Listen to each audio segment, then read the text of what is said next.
Santa Brígida da Suécia, volume 3, capítulo 5. As palavras de Ambrósio para a noiva sobre a oração de pessoas boas pelo povo. Governantes do mundo e a igreja são comparados como timoneiros. Enquanto orgulho e o resto dos vícios são comparados como tempestades, e a passagem para a verdade é comparada a um porto seguro. Também sobre a chamada espiritual da noiva. Capítulo 5. Está escrito que os amigos de Deus clamaram uma vez, pedindo a Deus romper os céus e descer para libertar seu povo de Israel.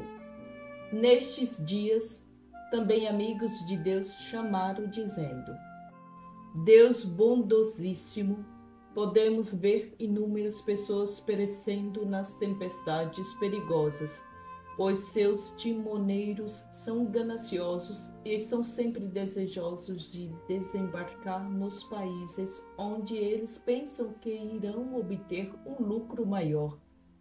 Conduzem as pessoas em direção a lugares onde há um enorme arremeter de ondas, enquanto as próprias pessoas não conhecem qualquer refúgio seguro. Porque este povo incontável está, portanto, em perigo terrível, e muitos poucos deles sequer alcançam seu porto seguro adequado. Suplicamos que vós, Rei de toda a glória, graciosamente ilumineis o porto seguro para que vosso povo possa escapar de seu perigo, sem ter que obedecer aos malvados timoneiros, mas sendo levado ao refúgio por vossa luz abençoada. Por estes timoneiros, quero dizer todos aqueles que exercem poder temporal ou espiritual no mundo. Muitos deles adoram tanto sua própria vontade que eles não se incomodam com as necessidades das almas, sobre seus cuidados ou com as tempestades violentas do mundo, pois eles estão com seu próprio livre-arbítrio apanhando por tempestades de orgulho, ganância e impureza. A população infeliz e miserável limita seus atos, pensando que estão numa via reta. Desta forma, os governantes trazem seus súditos e a si próprios a perdição ao seguirem cada desejo egoísta. Por porto seguro ou refúgio, quero expressar a passagem e a verdade. Para muitas, esta passagem tornou-se tão escura que quando alguém lhe descreve como chegar ao porto da sua pátria celestial pelo caminho do sagrado evangelho de Cristo, então o chamam de mentiroso e, em vez disso, seguem os caminhos de quem se atola e revestela em cada pecado, em vez de confiar nas palavras dos que pregam a verdade do Evangelho. Pela luz suplicada pelos amigos de Deus, quero expressar uma revelação divina feita no mundo a fim de que o amor de Deus seja renovado no coração humano e sua justiça não seja esquecida ou negligenciada.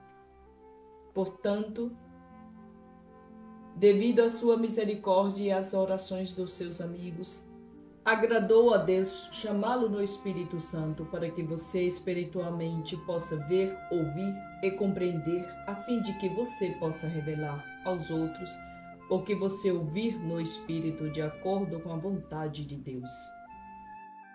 Palavras de Ambrósio para a noiva, oferecendo uma alegoria sobre um homem, sua esposa e sua empregada doméstica, e sobre como este adúltero simboliza um bispo perverso enquanto sua esposa simboliza a igreja e sua empregada doméstica.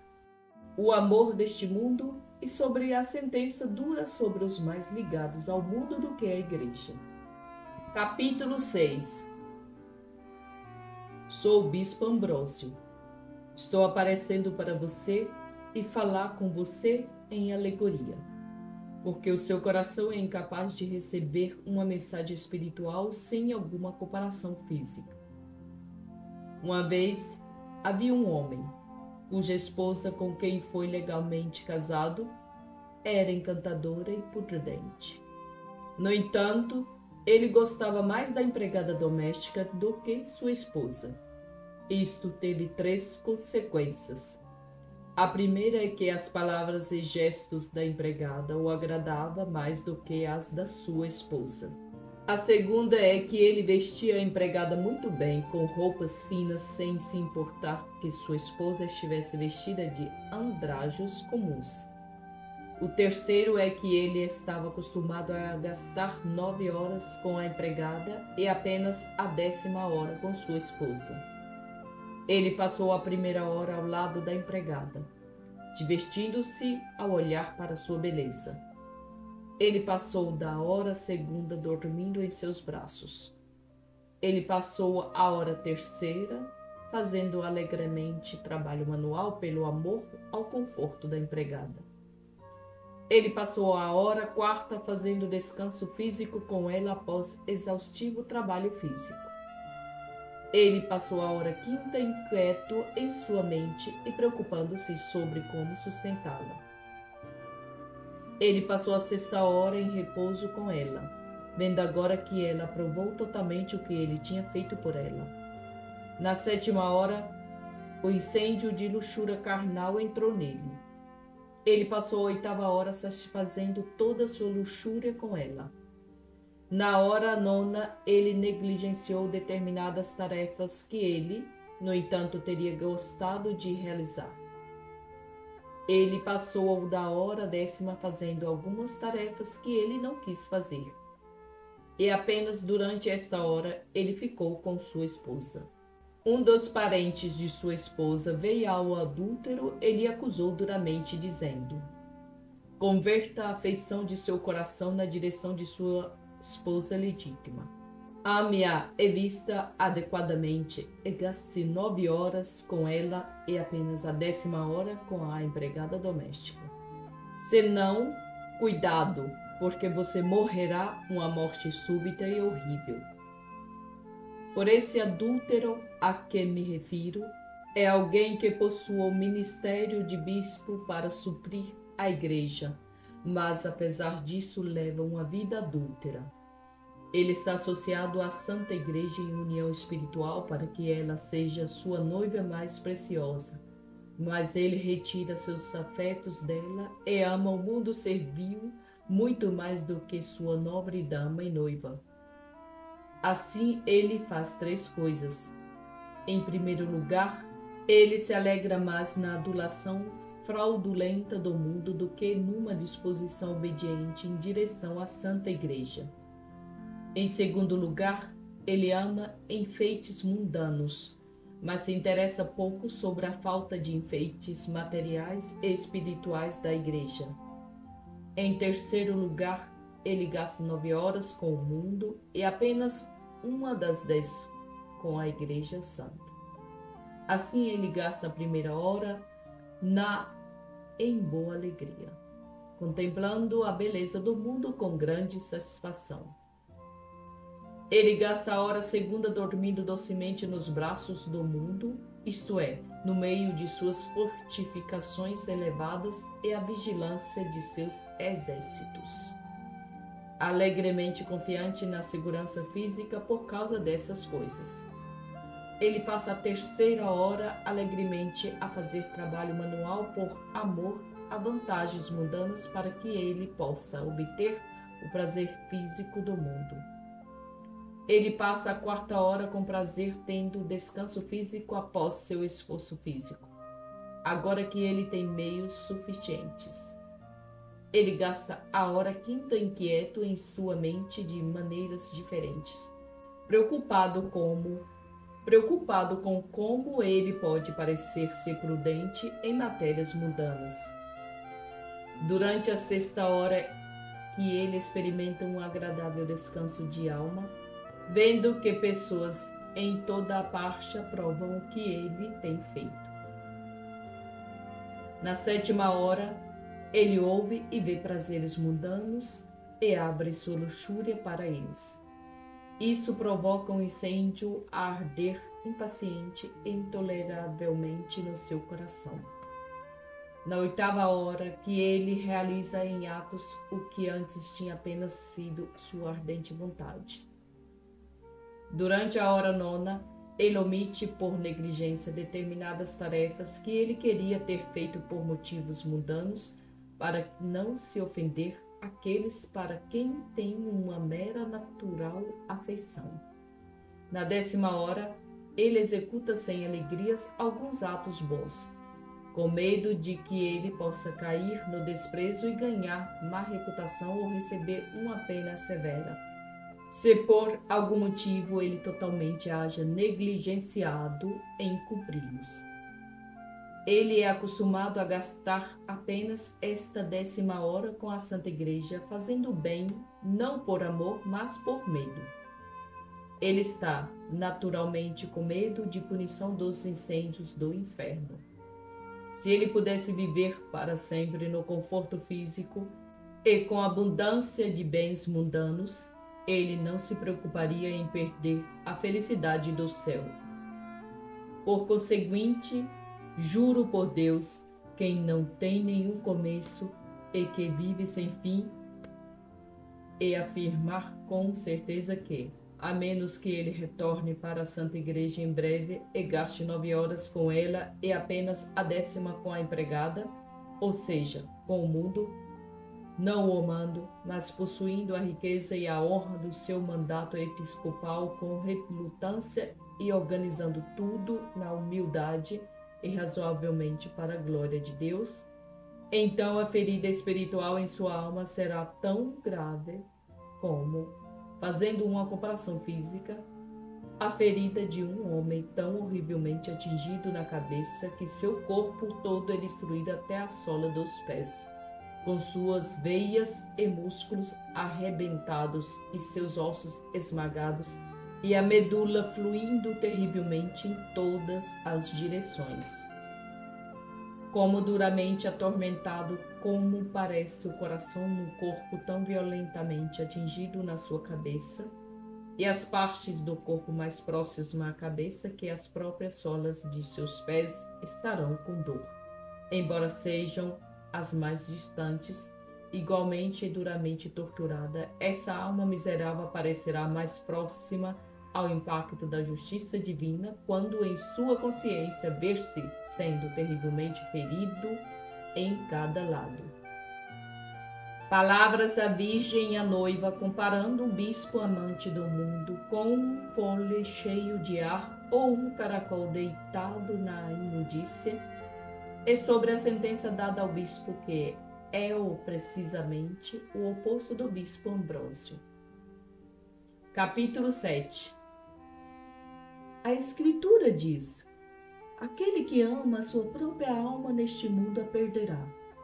Agora este bispo amava a sua própria alma com todos os seus desejos e não havia nenhuma inclinação espiritual no seu coração.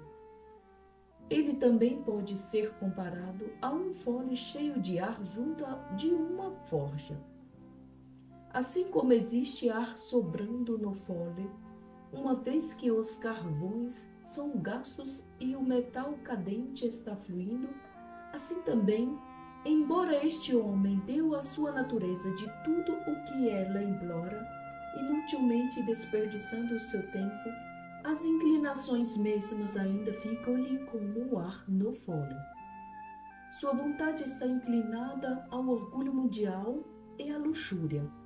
Devido a esses vícios, ele oferece um pretexto e um exemplo pecaminoso mesmo para pessoas com o coração endurecido, que, desperdiçado em pedaços, são escoados lá embaixo, para o inferno. Esta não foi a atitude do bom bispo Ambrósio. Seu coração foi preenchido com a vontade de Deus. Ele comeu e dormiu com temperança. Ele expulsou o desejo de pecado e gasta seu tempo útil. Ele expulsou o desejo de pecado e gasta seu tempo útil e moralmente. Ele bem poderia ser chamado de um fole de virtudes. Ele curou as feridas do pecado com palavras de verdade. ele inflamou quem se tornara frio no amor de Deus através do exemplo de suas próprias boas obras. Ele ofereceu àqueles que estavam se queimando com desejos pecaminosos pela pureza da sua vida. Dessa forma, ele ajudou muitas pessoas a evitar entrar na morte do inferno, pois o amor divino viveu nele enquanto ele viveu.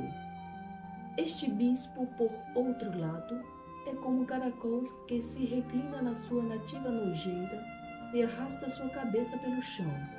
De forma semelhante, este homem se reclina e tem sua alegria na pecaminosa abominação, permitindo sua mente a se arrastar pelo mundano em vez de pelo pensamento de eternidade.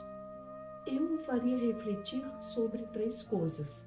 Primeiro, a maneira em que ele tem exercido seu ministério sacerdotal.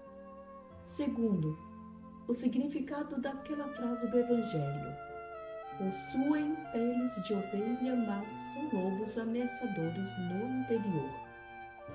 Terceiro, a razão por que seu coração arde para coisas temporais, mas é frio em relação ao Criador de todas as coisas. Palavras da Virgem para a noiva sobre sua própria perfeição e excelência. É sobre os desejos desordenados de professores modernos e sobre sua falsa resposta à pergunta que lhes foi feita pela Virgem Gloriosa. Capítulo 8. A mãe fala: eu sou a mulher que esteve sempre no amor de Deus. Fiquei desde a minha infância inteiramente na companhia do Espírito Santo. Se você quiser um exemplo, pense como uma noz cresce. Sua casca exterior cresce e se alarga, enquanto seu cerne interior também amplia e cresce, para que a noz esteja sempre cheia e não haja espaço nela para nada de estranho. Da mesma forma também, fiquei preenchida com o Espírito Santo desde a minha infância. Como meu corpo crescia e me tornei mais velha, do Espírito Santo me preencheu com tal abundância que não deixou a nenhum espaço em mim para qualquer pecado entrar. Assim sou aquela que nunca cometeu pecado venial ou mortal. Sou tão ardente com amor por Deus que nada mais me agrada do que cumprir a vontade de Deus, pois o fogo do amor divino incendiou meu coração.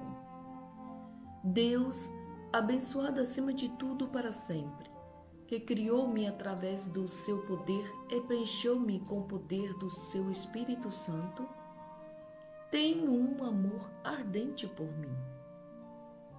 No fervor do seu amor, ele me enviou seu mensageiro e deu-me a compreender sua decisão de que eu devia tornar-me a mãe de Deus.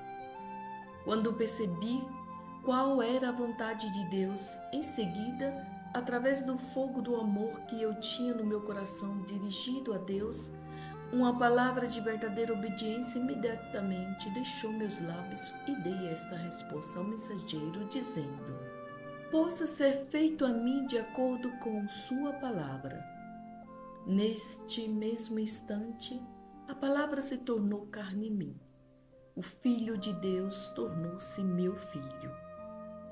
Nós dois tínhamos um filho que é Deus e homem ao mesmo tempo, pois sou mãe e virgem ao mesmo tempo. Como meu filho Jesus Cristo, o verdadeiro Deus e o mais sábio dos homens, deitou-se no meu útero, recebi essa tão grande sabedoria através dele que compreendo não só a aprendizagem dos acadêmicos, mas também eu mesmo poderia discernir se seus corações eram verdadeiros e suas palavras procediam do amor a Deus ou de mera inteligência acadêmica. Portanto, quem ouvir as minhas palavras deve informar esse estudioso que tenho 3 perguntas para ele. Primeiro, Se ele pretender conquistar o favor e a amizade do bispo num sentido corporal mais do que ele pretender apresentar a alma do bispo a Deus em um sentido espiritual. Segundo, se sua mente mais se rejubila em possuir tantos florins, em possuir nenhum. Terceiro, qual das duas opções seguintes ele prefere? Ser chamado um estudioso e tomar seu lugar entre as fileiras honradas pelo amor à glória mundana, ou para ser chamado de um simples irmão e tomar seu lugar entre os humildes? Permitam-lhe a refletir essas três perguntas cuidadosamente.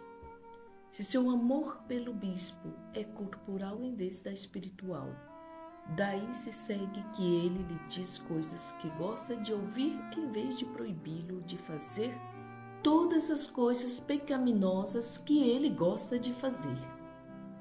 Se ele for mais feliz possuindo muitos florins em vez de nenhum, então ele ama riquezas mais do que a pobreza.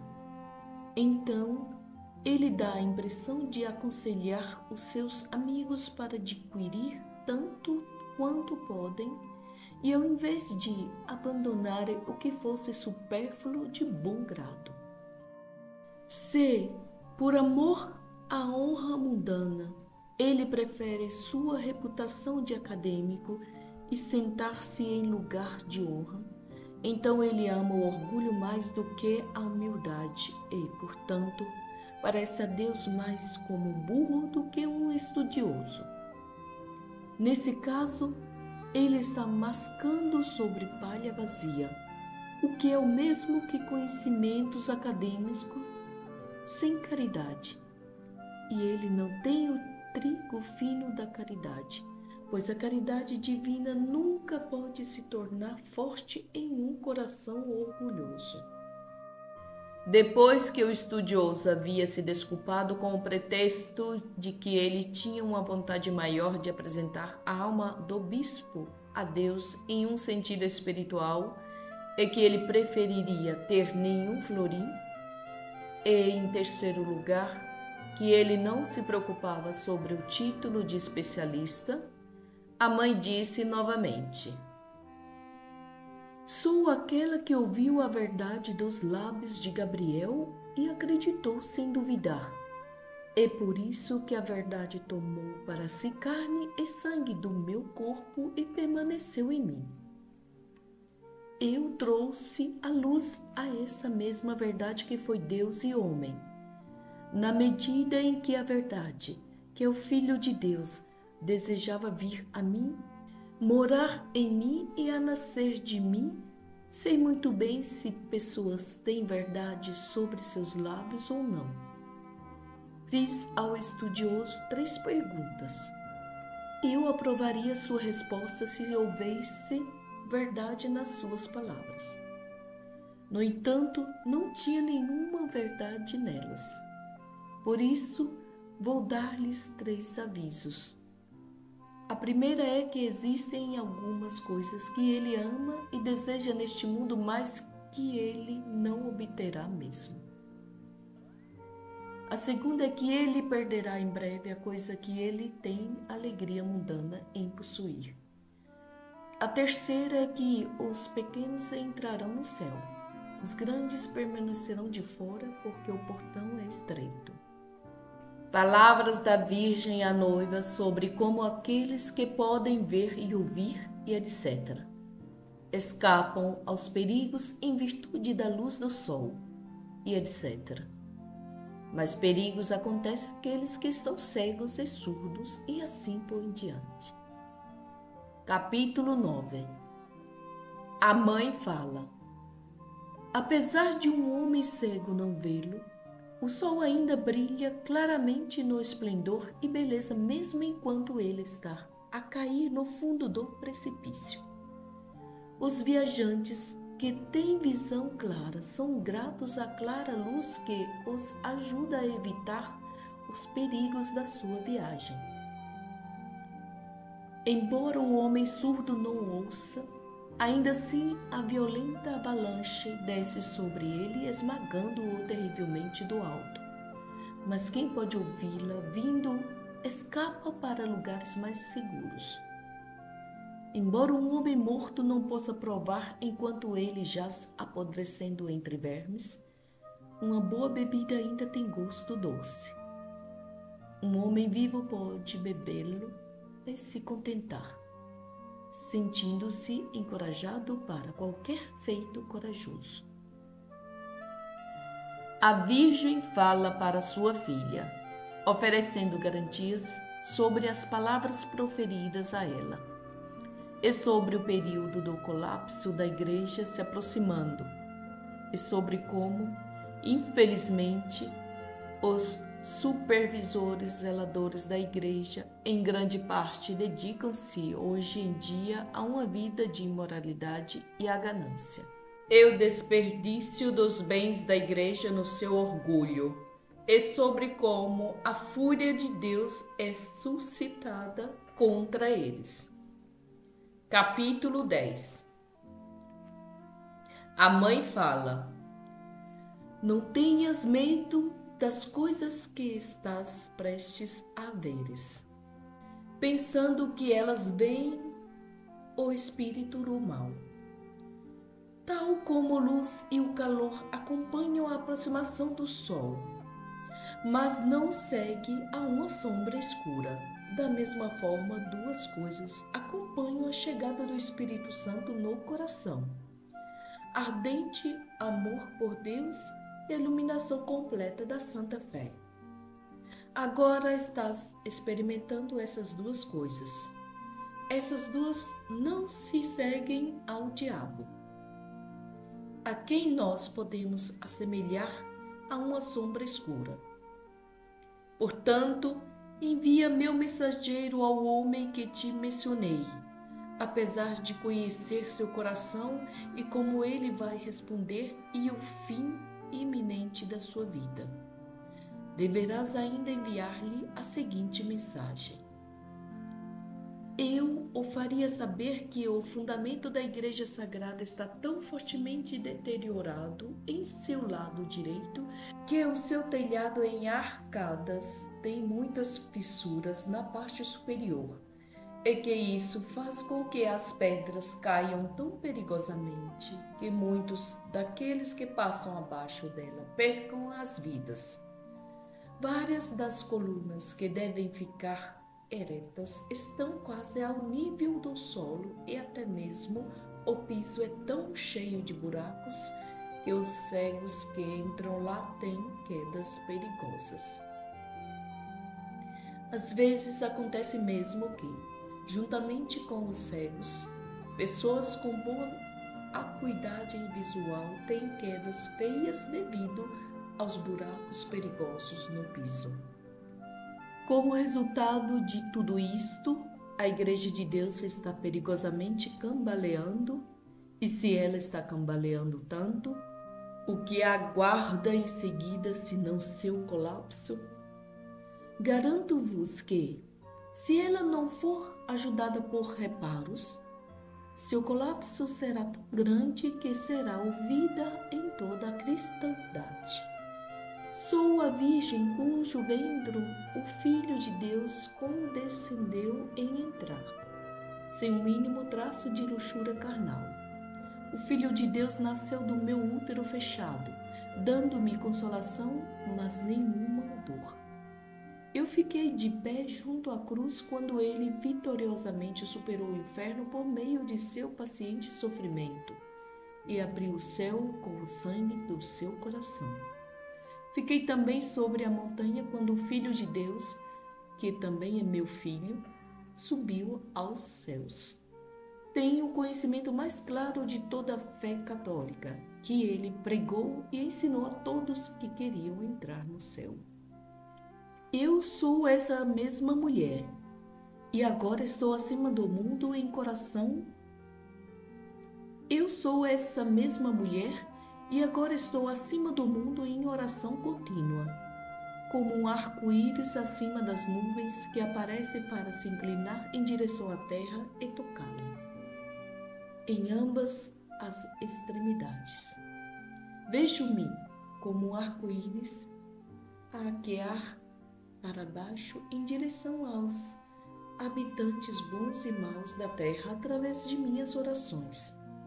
Curvo-me em direção às pessoas boas para que possam ser firmes nos mandamentos da Santa Igreja.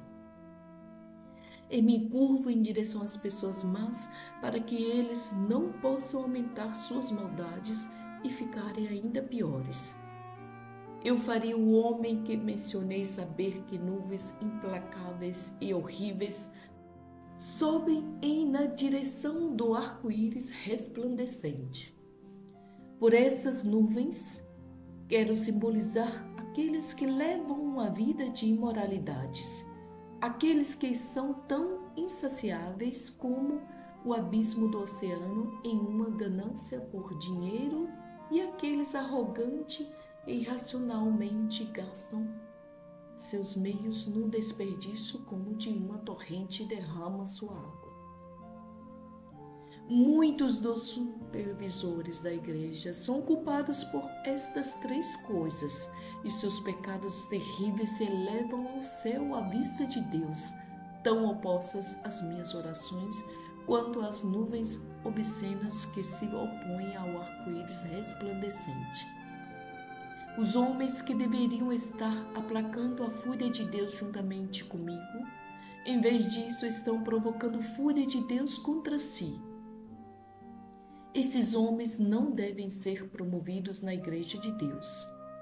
Eu, a rainha do céu, chegarei ao auxílio de quem, conhecendo a sua própria insuficiência, esteja disposto a assumir a tarefa de tornar a fundação da igreja estável e restaurando a vinha abençoada que Deus afundou com o seu sangue, e juntamente com os anjos, arrancarei pelas raízes as raízes soltas e arremessarei quaisquer árvores sem fruto para o fogo e plantarei mudas frutíferas. Por esta vinha quero dizer a Igreja de Deus em que as duas virtudes da humildade e a caridade divina devem ser restauradas. Explicação. O Filho de Deus fala dos núncios papais. Entrastes na campanha de governantes e vos tornareis ainda mais elevados. Digno é aquele que exalta a humildade, pois o orgulho já se elevou demais. Quem tem a caridade pelas almas também receberão as honras mais altas, pois a ambição e a simonia agora prevalecem entre as muitas pessoas. Feliz é aquele que tenta erradicar os vícios do mundo, tanto quanto ele puder, porque agora os vícios se tornam anormalmente fortes. Também é mais eficiente ter paciência e rezar por ele, pois, nos dias de muitos que ainda vivem, o sol vai se rasgar em dois. As estrelas serão atiradas à confusão. A sabedoria será considerada tola. Os humildes na terra gemerão e prevalecerão os ousados. A compreensão e a interpretação destas coisas pertence aos sábios que sabem como tornar o bruto suave e prover para o futuro. A revelação precedente foi para o cardeal de Albano, que era então um prior.